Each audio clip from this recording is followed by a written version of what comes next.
Canada में 18 साल उस लड़की के लिए दिन रात मेहनत की, बच्चों की कफालत की और आखिर में उसने कहा तुम तो हो ही पागल। अस्सलाम वालेकुम, कैसे हैं आप लोग। मैं हूं आपके साथ अदनान और आज आपसे एक 70 साल बुजुर्ग की कहानी शेयर करने जा रहा हूं।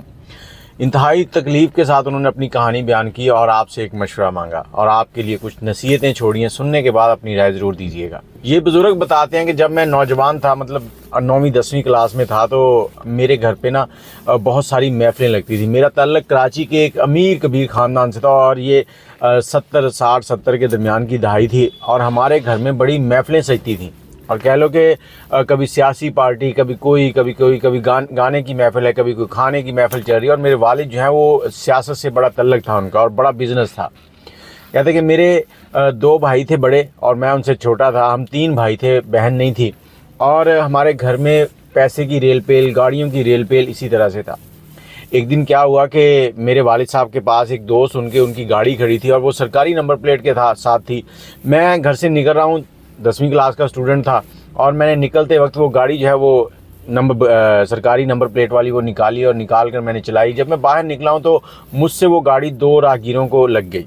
दोनों राहगीर साइड पे गिरे, कुछ खरोचें आई, लेकिन अल्लाह की करनी कि वो बच गए, उनको कोई नुकसान नहीं हुआ। लेकिन उस वक़्त के जो अखबारात थे इस बात को बहुत उछाला, तो इससे मेरे वालिद साहब बड़े गुस्से में आए। उन्होंने कहा ये तुमने क्या किया। मैं घर आया, मेरे वालिद साहब ने मुझे पकड़ा और पकड़ के वो मेरी खूब सर्विस की दुर्गट बनाई। ये कह लें कि उन्होंने खूब अपना दिल ठंडा किया। इतनी मार मैंने ज़िंदगी में पहली बार देखी थी। मैं पढ़ने में बड़ा होनहार था, लेकिन जिस दिन वो मार मुझे पड़ी उसके बाद मैं खौफज़दा हो गया। मुझे हर वक्त यही लगता था कि अब मेरे वालिद मारेंगे, अब मेरे वालिद मारेंगे। मैं इसी खौफ की वजह से पढ़ाई भी छोड़ गया। मैंने कहा मैं अब पढ़ूंगा नहीं। मैं घर पे ही रहता था और मेरे लिए ये एक ऐसा सदमा था जिसे मैं बर्दाश्त नहीं कर पा रहा था। मैंने हर रोज़ दुआ करनी कि अल्लाह मेरे वालिद जो हैं वो फौत हो जाए, मेरी उनसे जान छूट के मेरी ज़िंदगी सुकून से हो जाएगी। और कुछ 6 महीने गुजरे और मेरी दुआ कबूल होगी। मेरे वालिद की वफ़ात हो गई और उसके बाद उस वक़्त के अखबारात में उनके बड़ी बड़ी सुर्खियों के अंदर वो पैराग्राफ छपे कि वो फौत हो गए। इस तरह से वो पूरी तारीफ़ और हिस्ट्री उनकी छापी गई। और उसके बाद मैंने सोचा कि मेरी ज़िंदगी अब जो है ना वो सुकून से है। 2 महीने सुकून से गुजरे। 2 महीने के बाद मेरे जो भाई थे उन्होंने सारी प्रॉपर्टी, ज़मीन जो है वो अपने नाम करवाई और उन्होंने बिज़नेस शुरू कर दिया। हमारा ख़ानदानी काम था बिज़नेस, और उन्होंने बहुत जल्दी बिज़नेस को आगे बढ़ाया और उनको मेरे वालिद साहब की वजह से बहुत से उनके दोस्तों की सपोर्ट थी। दिन दुगनी रात चौगुनी तरक्की होने लगी और इधर मैं घर पे ही होता था। मेरे भाइयों की शादियां हो चुकी थी और जब वो घर आते तो मेरी भाभियां जो हैं वो मेरे भाई को कोई शिकायत लगाती। कभी छोटे का दिल करता तो वो मेरी पिटाई लगा देता, कभी बड़े का दिल करता तो वो मेरी पिटाई लगा देता। ये मामला जो है हमारे साथ चल रहे थे और मैं इससे बड़ा परेशान था और मैं इसकी वजह से नफ्सियाती होता जा रहा था। इसी तरह से वक्त गुजरता गया और मेरी उम्र जो है वो 30-32 साल के करीब पहुंच गई। मेरी शादी किसी ने नहीं की। सब यही कहते थे कि ये लोफर लफंगा है, इसकी शादी हम क्या करें, ये पढ़ा नहीं है, ये कारोबार नहीं कर सकता, कुछ नहीं कर सकता। और इसी 30-32 साल की उम्र तक पहुंचने के दरमियान में उस वक्त ना हमारे घर में टेलीफोन होता था, लैंडलाइन टेलीफोन था, लेकिन उसमें जो हमारा रिसीवर था जिस पे टेलीफोन आता है उसके ऊपर स्क्रीन लगी हुई थी। जो भी कॉल आती उस पर नंबर आ जाता था। और मैं क्या करता था, रात के टाइम पे सब जो एक्सटेंशनें लगी होती उनकी तारें निकालता और निकाल कर अपने कमरे के अंदर टेलीफोन ले जाता और वहाँ जाकर किसी ना किसी का ऐसे रैंडमली गलत नंबर मिलाता और उससे बात करता। तो एक रात मैं बैठा हुआ हूँ और मैं सोच रहा हूँ किसी का नंबर मिलाऊँ, उससे पहले एक कॉल आ गई। मैंने कॉल अटेंड की। जैसे ही मैंने कॉल अटेंड की तो आगे से एक लड़की बोल रही है। उसने कहा देखें आप मुझे गलत ना समझिएगा, मैं बस इस वक्त अपना दिल हल्का करना चाहती हूँ। मैं परेशान हूँ और मैं बहुत दुखी हूँ, अगर आप मुनासिब समझे तो मेरी बात सुन लें। ये नौजवान कहता है कि मैं भी परेशान था, मैं भी दुखी था। मैंने कहा चलो और नहीं तो किसी का सहारा ही बन जाते हैं। मुझे सारी समझ थी, लेकिन मेरे घर वाले समझते थे कि मैं बेवकूफ़ हूँ। अब मैंने उस लड़की से बात की। मैंने उनसे पूछा आपका नाम क्या है। उन्होंने अपना नाम बताया। उसके बाद उन्होंने बताया कि इस तरह से मेरे वालिद हैं और मेरा घर है, मेरे भाई हैं और मेरी शादी हुई थी। मेरा शौहर जो था वो जुआ खेलता था, सारी रात जुआ शराब पीनी और सुबह के टाइम पे उसने घर आना, आके सो जाना। कोई 1.5 साल मेरी शादी चली है। उसके बाद बच्चे नहीं हुए। बच्चे इसी वजह से नहीं हुए कि सुबह उसने आके सो जाना और दोपहर को उठना और मुझे बुरा भला कह के और मार पीट के चले जाना। मैं कहता मैं उसके साथ बड़ा अटैच होने लगा और मुझे ऐसे लग रहा था कि मेरे ख्वाबों की शहज़ादी मुझे मिल गई है। मैं उसके साथ 1 साल तक ऐसे ही बात करता रहा। रोज़ रात को 2-2, 3-3 घंटे हमारी बात होती और इस चीज़ का मेरे घर वालों को पता चल रहा था कि मैं किसी ना किसी से बात करता हूँ। और जब बिल आता तो उसमें वो नंबर आता तो वो अक्सर नंबर पे कॉल करते। तो मैंने उसे बताया हुआ था कि तुम कह देना कि रॉन्ग नंबर।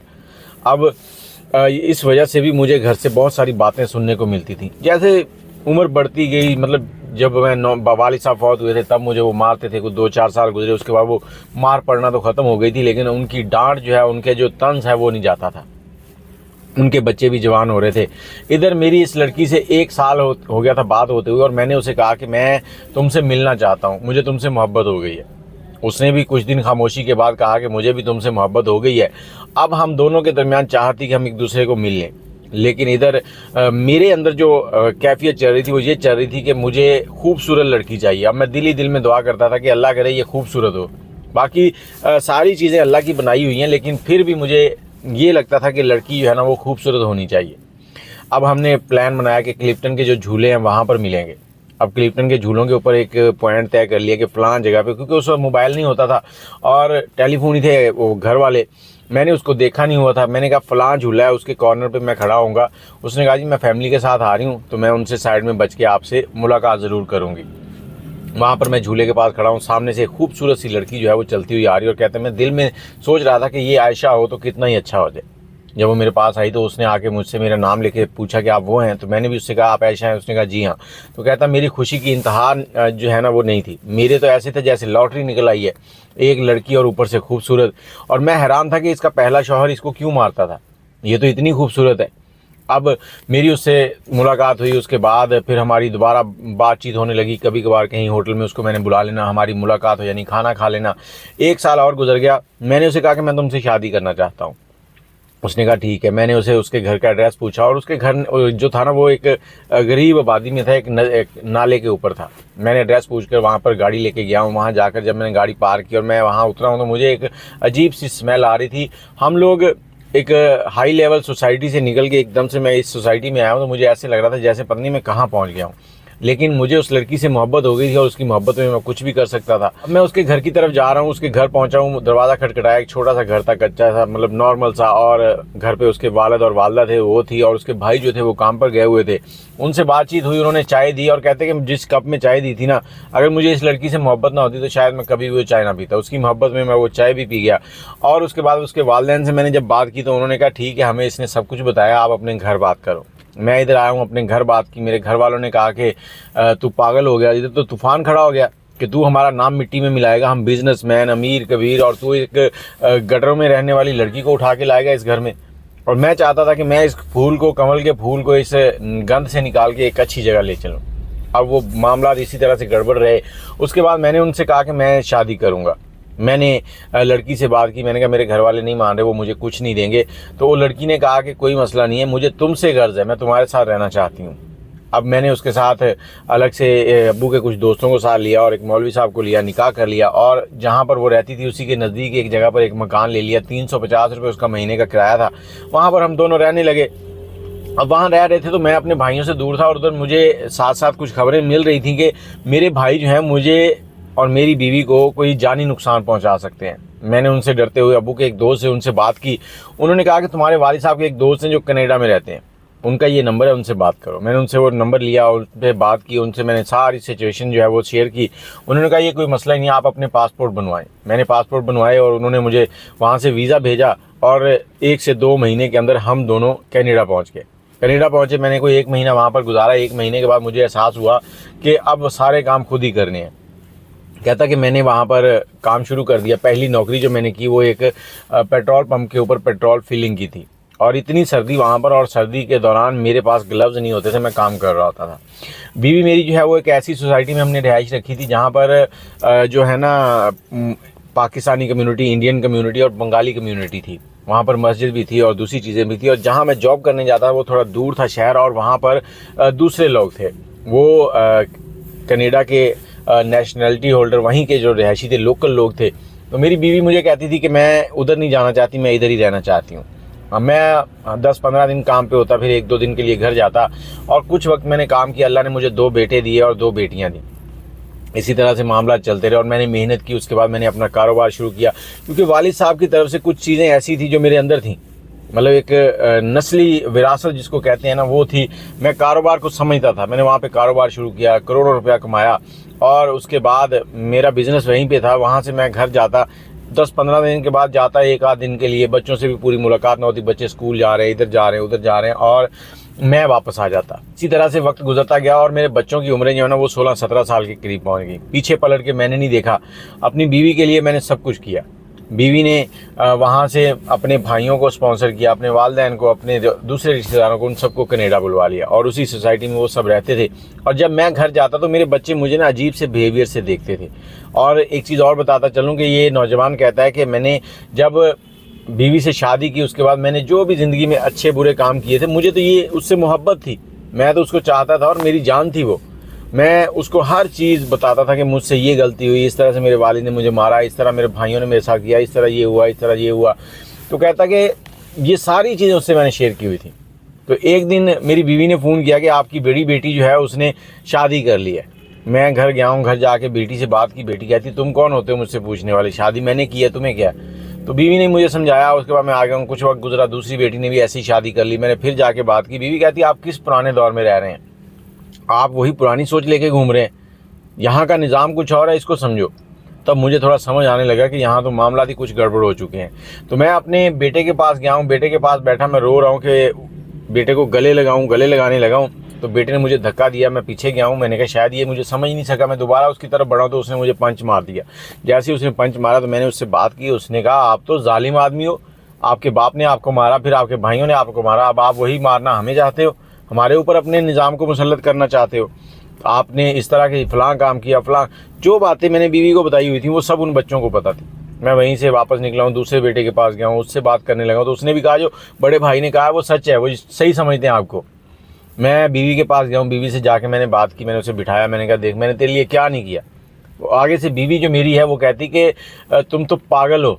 मैं उसका ये अल्फाज सुनकर सकते में था कि ये क्या रही है, कि मैंने इसके लिए क्या नहीं किया। सब छोड़ दिया, माँ छोड़ दी, भाई छोड़ दिए, घर छोड़ दिया, सुख की ज़िंदगी थी। मतलब वो तनकीद थी लेकिन पैसा हर चीज़ आम थी, मुझे किसी चीज़ की भूखी नहीं। मैं वहाँ सारी ज़िंदगी आराम से गुजार सकता था। बाप की जायदाद थी, वो सब कुछ छोड़ के आ गया था, यहाँ आके खुद मेहनत की और अपना एक कारोबार शुरू किया था। कहता उसने कहा कि मैंने पहली शादी एक अमीर शख्स से की थी, जब उसको पता चला कि मैं उसकी दौलत के पीछे हूँ तो उसने मुझे तलाक दे दी। मैंने तुमसे झूठ बोला कि वो नशई था या जो भी था। अब तुमसे शादी की थी, तुम्हें मैं यहाँ ले आई हूँ और तुम्हारी वजह से मैंने अपने बहन भाई सबको यहाँ पे बुला लिया, यहाँ सेट कर लिया। लेकिन तू जालिम आदमी है, तू सख्त आदमी है, मुझे मालूम था, इसीलिए मैंने तुझे अपने से दूर रखा। तुझे कहा कि तू वहाँ जॉब कर, वहाँ कारोबार कर, हम यहाँ रहेंगे। अब मुझे सारी समझ आ चुकी थी। ना तो मेरे बच्चों ने कोई दीनी तालीम हासिल की थी यहाँ रहकर, वो इस्लाम से भी दूर थे और मुझसे भी दूर थे और मुझे वो एक जालिम शख्स समझते थे। अब वो उसने कहा कि जो भी तुम्हारे पास है वो मुझे दे और मुझे चाहिए पैसे, क्योंकि वो हर वक्त मुझसे पैसों की डिमांड करती थी। मैंने उसकी मोहब्बत में पैसों को कभी अहमियत ही नहीं दी। अब मैंने क्या किया, मैंने जितना भी कारोबार था सब कुछ अपनी बीवी और बच्चों के नाम किया। नाम करने के बाद कुछ 10-12 हज़ार पाउंड थे, डॉलर थे, वो मैं लेके वहाँ से पाकिस्तान आ गया। पाकिस्तान पहुँचा हूँ। यहाँ पहुँचने के बाद मैंने अपने एक भाई से रब्ता किया। अब्बू के एक दोस्त के बच्चे थे जिनके साथ मेरी दुआ सलाम थी, तो उनको मैंने कहा, उनके घर रुक गया था, भाई के पास गया हूँ। भाई ने कहा कि मेरे फ़लाँ मतलब उनकी बीवी की जो माँ थी उनके घर पे चले जाओ, उनको कुछ काम है, वहाँ रह लो, मैं तुम्हें कुछ पेमेंट दिया करूँगा। अब उनके घर पे मैंने रहना शुरू कर दिया। वो मुझसे कुछ घर के काम शाम इस तरह की चीज़ें करवाते थे और मुझे मेरे भाई जो है वो कुछ पैसे देता था, लेकिन वो पैसे मेरे लिए कम थे।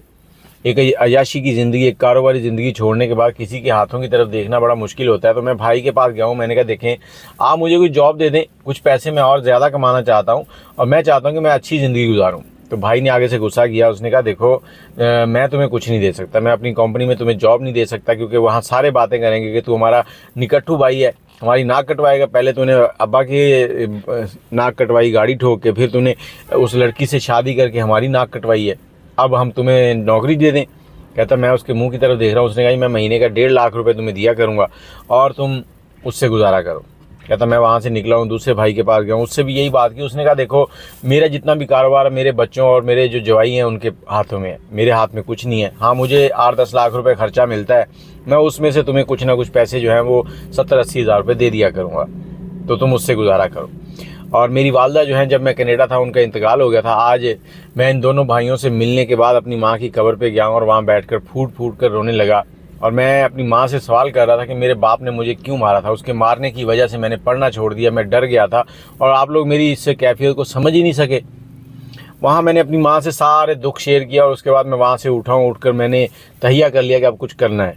मैंने अपने अब्बू के एक दोस्त के घर गया हूँ, उनसे बात की, उन्होंने कहा बेटा मैं आपको एक टैक्सी ले देता हूँ, कुछ पैसे तुम्हारे पास है कुछ मैं देता हूँ, आप गाड़ी लो और उसको टैक्सी की तरह चलाओ। मैंने एक आल्टो गाड़ी ली है। अब मैं कराची की सड़कों के ऊपर मुसाफिरों को उनकी मंजिल तक पहुंचाता हूं, उनसे पैसे मिलते हैं, जो उनसे अपना गुजारा करता हूं, और किराए पर मैंने एक घर ले रखा है। और आज मैं जो ज़िंदगी गुजार चुका हूं, इस ज़िंदगी को आप लोगों से इसलिए बयान कर रहा हूं कि आपने कभी भी अपनी बीती हुई ज़िंदगी अपनी शादी के बाद अपनी बीवी से या अपने बच्चों से शेयर नहीं करनी। और ख़ास तौर पर मैं यही बात बच्चियों को कहना चाहूँगा, बच्चों को कहना चाहूँगा कि जो भी आपकी ज़िंदगी में बीत गया ना आपकी शादी से पहले, उसका हिसाब अल्लाह ताला को आपने देना है और आप ही उसके ज़िम्मेदार हैं, ठीक है। वो किसी भी चक्कर में, किसी खुशफहमी में, किसी इश्क में, किसी भी तरह से अपनी होने वाली बीवी से या अपने बच्चों से या अपने शौहर से कभी जिक्र नहीं करना, नहीं तो वो आपके लिए इसी तरह से एक ऐसी सीढ़ी बन जाएगा, ऐसी दर्दनाक शक्ल अख्तियार कर जाएगा कि आप किसी को दर्द भी बयान नहीं कर सकोगे। एक औरत जिसको उसने फूलों की तरह ले जाकर कनाडा में बसाया, उसने भी उसको धोखा दिया। इंसान अपने मतलब के लिए कहाँ तक जा सकता है, ये इस कहानी में आपको सीखने को मिल गया होगा। बाकी कुछ पार्ट्स इसके मिस हो गए हैं और ये कहानी इफ्तिखार इफ़ी साहब की वाल से थी। दुआओं में याद रखिएगा। अगर आपके पास कोई कहानी है आपकी ज़िंदगी की, आपके इलाके की, तो हमसे ज़रूर शेयर करें। नंबर है 03002520 629। अल्लाह हाफिज़।